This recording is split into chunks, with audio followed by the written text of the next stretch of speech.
calon ASN ya, yang gajinya masih 80%.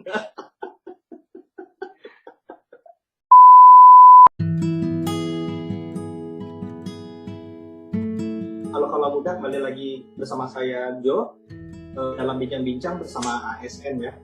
Kali ini kita akan membahas seputar nilai-nilai ASN yang bisa disingkat dengan ANEKA. Apa itu ANEKA? Yaitu akuntabilitas, nasionalisme, etika publik, komitmen mutu, dan anti korupsi. Nah, saat ini saya bersama Bapak Ibu calon ASN, teman-teman kita ya, yang katanya saat ini lagi mengikuti kegiatan di Latsar atau Prajab. Gimana kabarnya ya, teman-teman sekalian? Luar biasa. Sehat. Sehat ya. Amin. Jangan lupa ya untuk selalu menetapkan protokol kesehatan 5M dimanapun kita berada. Oke, sebelumnya kita mau kenalan dulu. Saya persilahkan untuk memperkenalkan diri. Oke, perkenalkan, nama saya Dr. Butinia Utami. Saya dari instansi RSUD Doris Stefanus, Pemerintah Provinsi Kalimantan Tengah. Halo, perkenalkan, nama saya Hosiana Yosya Agustina, profesi saya apoteker dan saya dari instansi Kabupaten Katingan.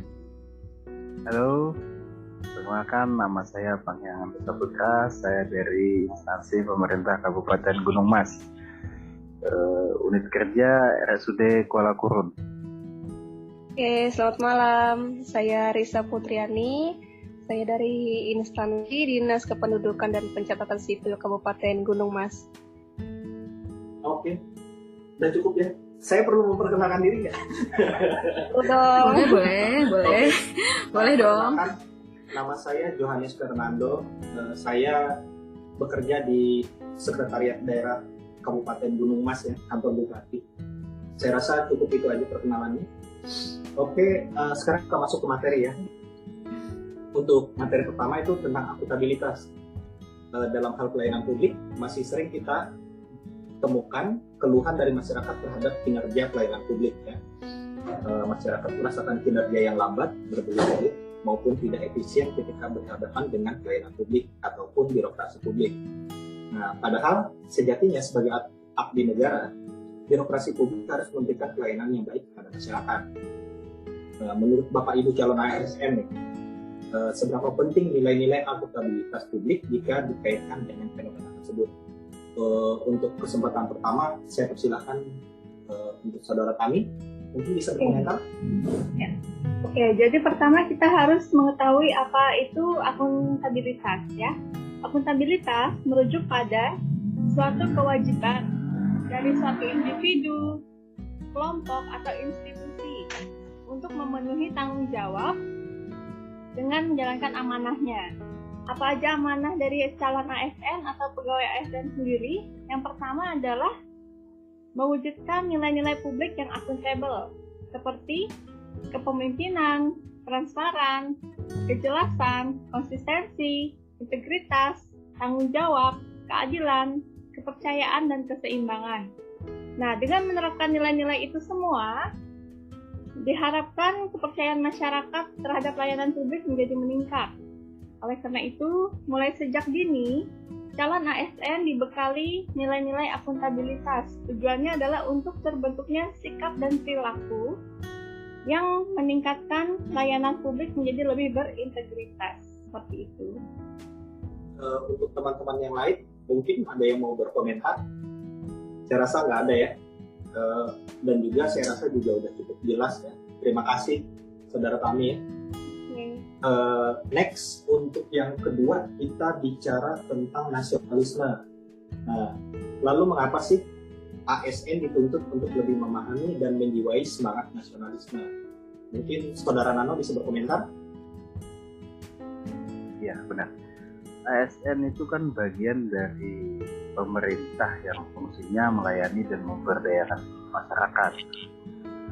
Di samping tugas strategisnya sebagai perekat persatuan dan kesatuan. Demikian menurut saya gitu. Ada yang mau menambahkan? Ya, Risa mungkin?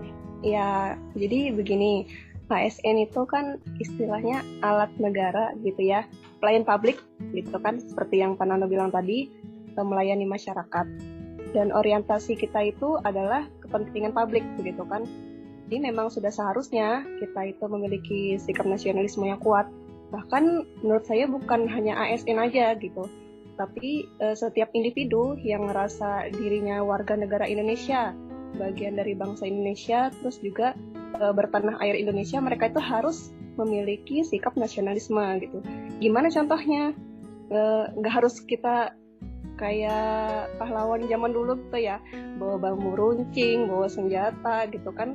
Kita bisa menunjukkan mulai dari hal yang sederhana gitu, sesuai dengan kondisi dan kemampuan kita saat ini gitu kan.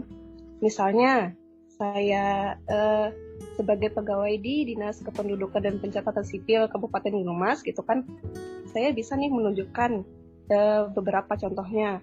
Misalnya dengan menerapkan nilai-nilai Pancasila begitu kan, memulai sesuatu kegiatan dengan berdoa, kemudian melayani masyarakat dengan ikhlas, dengan adil dan bertanggung jawab, kemudian juga bisa saling menghargai dan menghormati rekan-rekan kita di instansi, karena kan di instansi itu pegawainya berasal dari daerah yang berbeda-beda.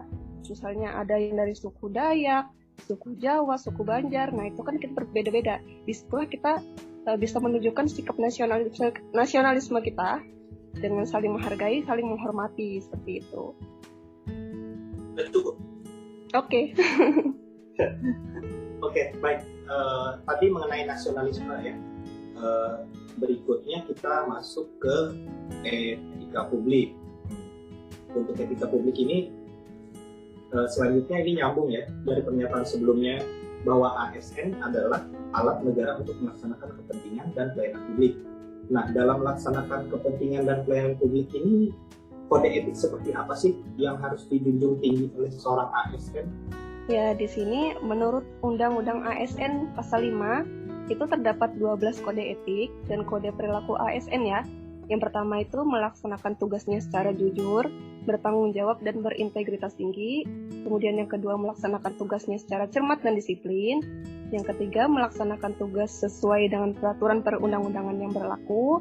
Yang keempat melayani dengan sikap hormat, sopan dan tanpa tekanan.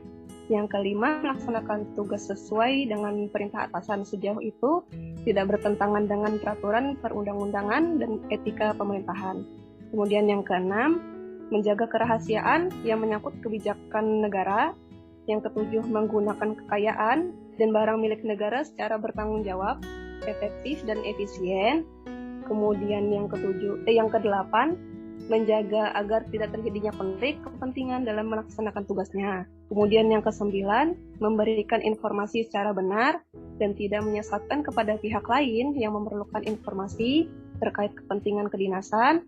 Lalu yang ke-10, tidak menyalahgunakan informasi intern negara, tugas, status, kekuasaan, dan jabatannya untuk mendapat atau mencari keuntungan bagi diri sendiri maupun bagi orang lain. Kemudian yang ke-11, memegang teguh nilai dasar ASN dan selalu menjaga reputasi dan integritas ASN.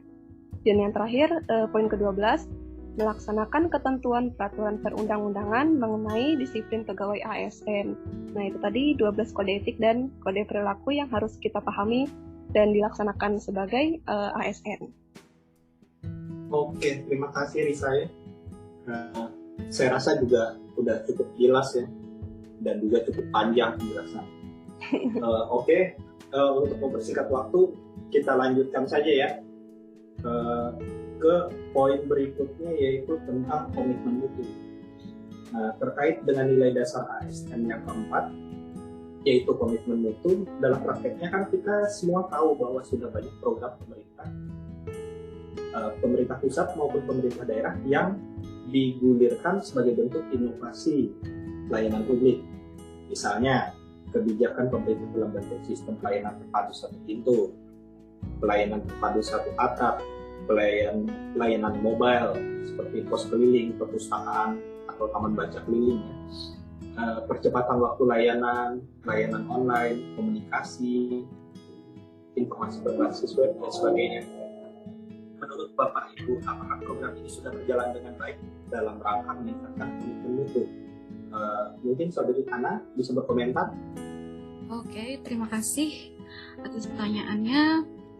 Mungkin menurut saya sih secara fungsi ya, ini saya lihat memang semuanya adalah inovasi pemerintah yang sudah cukup bagus dan memang patut kita apresiasi karena tujuannya memang untuk meningkatkan komitmen mutu agar dapat menjadi lebih baik.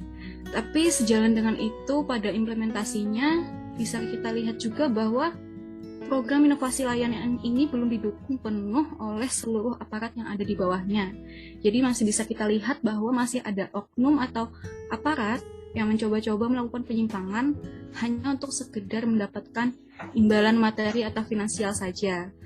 Itu semua kan bisa kita lihat ya, contohnya di lingkungan kita sekitar seperti itu. Dan juga dari pihak masyarakat sendiri kita juga bisa lihat bahwa mereka membutuhkan layanan, masih banyak yang tidak mengindahkan ketentuan yang ada, sekedar hanya untuk mendapatkan layanan yang diprioritaskan. Biasanya mereka tanpa mau dan tanpa ragu juga melakukan suap supaya mendapatkan perlakuan khusus dari petugas. Misalkan menerobos antrian, harus didahulukan, seperti itu. Sudah cukup ya? Iya, begitu menurut saya, Bapak. Oke, terima kasih. Ada yang ditambahkan lagi? Saya rasa sudah sih. Tidak ada ya? Oke. Saya rasa juga sudah cukup jelas ya. Sekarang kita masuk di poin yang terakhir, yaitu tentang anti korupsi. Nah, coba dong sebutkan contoh penerapan sikap anti korupsi di lingkungan instansi Bapak atau Ibu. Saya rasa Saudara Nano mungkin bisa berkomentar. Saya persilakan. Korupsi mungkin identik dengan uang ya, yang kebanyakan diketahui oleh orang banyak. Tapi sebenarnya hal sederhana dalam sikap anti korupsi itu bisa dicontohkan seperti tepat waktu dalam kita bekerja, datang tepat waktu, pulang sesuai dengan jam pulang, bekerja sesuai tanggung jawab. Tidak seperti yang sekarang ya, kebanyakan ASN kita itu lebih bermain pada gawainya, sosmednya lebih aktif. Nah, mungkin hal-hal yang demikian harus kita hindari sebagai seorang ASN, karena juga salah satu termasuk sikap yang mencerminkan anti korupsi. Kemudian yang berhubungan dengan uang, misalnya tidak menggunakan dana seperti bantuan operasional sekolah seperti dana BOS. Kalau di bidang kesehatan mungkin ada JKN ya, dana JKN untuk kebutuhan pribadi. Tapi mengalokasikan dananya sesuai dengan alokasinya, serta selalu bersikap jujur dan tidak menerima uang-uang suap. Demikian menurut saya. Ada yang mau menambahkan atau mau berkomentar? Dipersilakan. Kalau tidak ada, sepertinya poin pembahasan kita udah cukup ya. Udah 5 dan juga sudah cukup jelas. Oke, demikianlah bincang-bincang ASN beraneka kali ini ya. Semoga bisa bermanfaat dan kita bisa implementasikan dalam kehidupan sehari-hari sebagai ASN.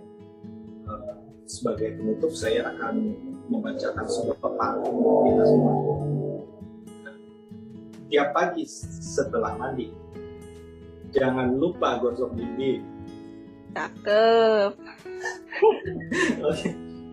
Yuk kita mudah-mudi satu hati anti korupsi. Asik. Ya. Mantap. Next, ke pasar beli nasi, tiba-tiba ada terasi.